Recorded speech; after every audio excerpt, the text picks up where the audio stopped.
Shalom Bapak Ibu, kita bersyukur pagi hari yang indah ini di 25 Desember tahun 2022.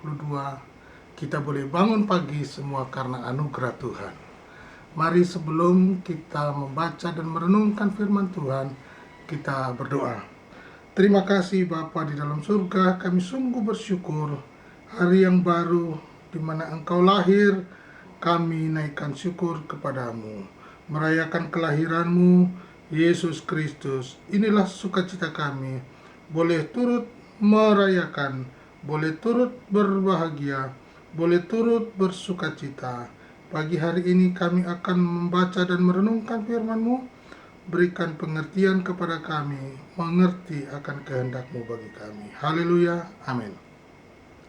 Bapak Ibu yang dikasihi Tuhan, kita akan membaca Injil Matius pasal 1 ayat 18 mulai.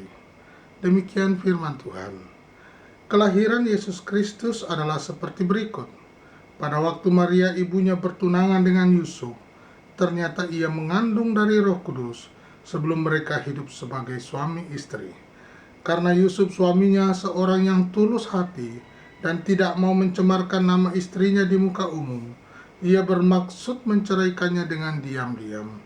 Tetapi ketika ia mempertimbangkan maksud itu, malaikat Tuhan nampak kepadanya dalam mimpi dan berkata, "Yusuf, anak Daud, janganlah engkau takut mengambil Maria sebagai istrimu, sebab anak yang di dalam kandungannya adalah dari Roh Kudus. Ia akan melahirkan anak laki-laki, dan engkau akan menamakan dia Yesus, karena dialah yang akan menyelamatkan umatnya dari dosa mereka." Hal itu terjadi supaya genaplah yang difirmankan Tuhan oleh Nabi. Sesungguhnya anak darah itu akan mengandung dan melahirkan seorang anak laki-laki, dan mereka akan menamakan dia Immanuel, yang berarti Allah menyertai kita. Sesudah bangun dari tidurnya, Yusuf berbuat seperti yang diperintahkan malaikat Tuhan itu kepadanya.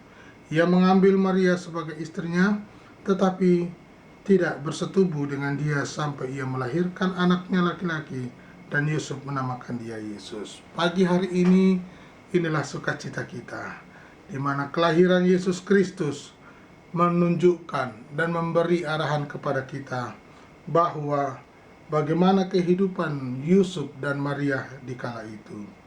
Poin yang penting kita perlu renungkan dan ingat baik-baik bahwa Allah mempercayakan kepada seseorang untuk menggenapi firman-Nya sebagai alatnya untuk tujuan keselamatan. Siapa poinnya?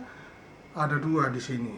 Adalah pribadi yang disebut dengan Maria, dan yang kedua Yusuf. Coba kita perhatikan tentang pribadi Yusuf. Dikatakan bahwa pada waktu Maria ibunya bertunangan dengan Yusuf, ternyata ia mengandung dari Roh Kudus sebelum mereka hidup sebagai suami istri. Karena Yusuf suaminya seorang yang tulus hati dan tidak mau mencemarkan nama istrinya di muka umum, ia bermaksud menceraikannya dengan diam-diam. Poin yang pertama, untuk menggenapi kebenaran firman Allah, untuk menggenapi rancangan Allah yang indah itu, Allah mempercayakan kepada seseorang sebagai alatnya yang memiliki karakter yang pertama dikatakan tulus hatinya. Yusuf adalah seorang yang tulus hatinya, ya, sehingga dia dipercaya oleh Allah untuk menggenapi firman-Nya. Ya, dikatakan di dalam Yesaya pasal 7 ayatnya yang Yesaya pasal 7 ayatnya yang ke-14 dikatakan demikian firman Tuhan. Sebab itu Tuhan sendirilah yang akan memberikan kepadamu suatu pertanda. Sesungguhnya seorang perempuan muda mengandung dan akan melahirkan seorang anak laki-laki, dan ia akan menamakan dia Immanuel. Kisah ini, nubuatan ini terjadi, diperkatakan oleh seorang nabi yang bernama Yesaya ratusan tahun sebelum Yesus lahir. Luar biasa Bapak Ibu.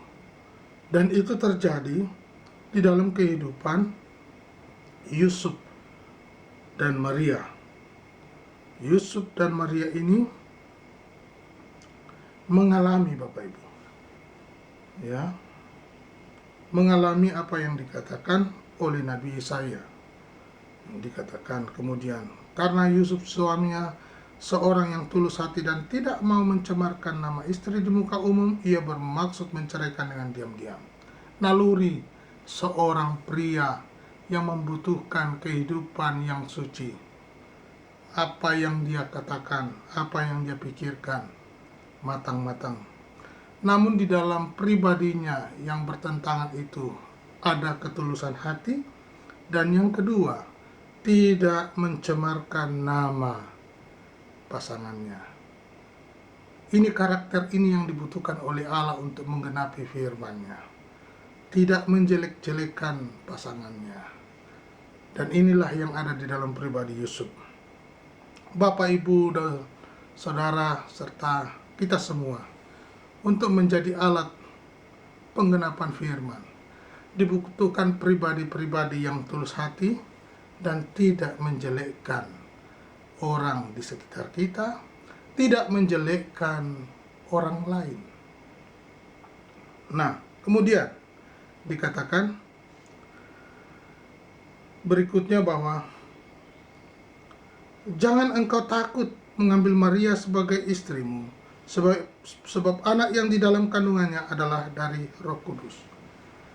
Penggenapan firman Allah untuk sesuatu yang kudus dibutuhkan orang-orang yang tulus hati, orang-orang yang berkarakter unggul, dan ada di dalam pribadi Yusuf dan Maria.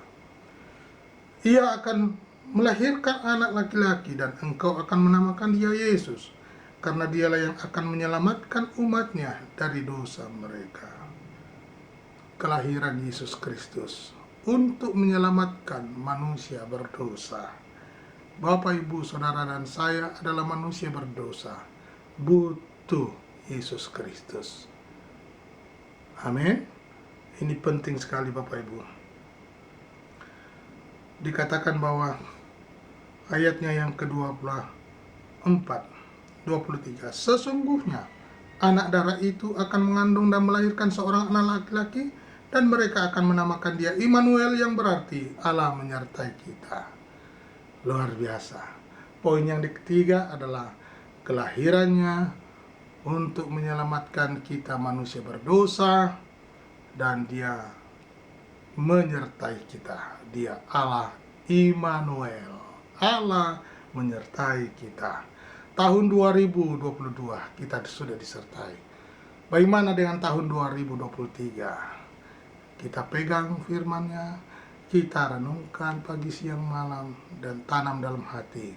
Allah menyertai kita. Pagi hari ini sukacita kita. Saya memakai baju batik Papua. Serasa ada di Papua, sekalipun belum pernah ke sana, tetapi batiknya saya sudah pakai. Mengucapkan selamat Natal tahun 2022 dan menyongsong tahun baru 2023. Apapun rencana Bapak Ibu, serahkan kepada Tuhan. Allah menyertai kita. Haleluya. Amin.